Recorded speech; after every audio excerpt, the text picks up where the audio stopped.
وهكذا احفظ فمك يا عبد الله من الشمة، من الشمة، فمك يا عبد الله من الشمة.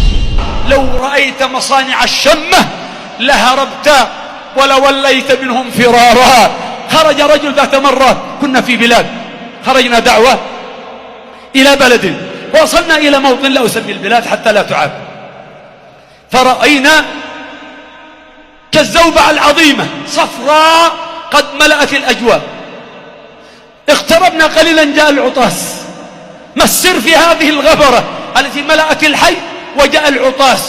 إذن تبين أن هذا مطحون من هذا النوع المعلوم. فخرج إنسان لا أعرف قبيله من دبيره، لا أعرف رأسه ولا من رجليه، كل نوع أصفر خرج، لا يرى لا عيناه ولا وجهه، كله أصفر.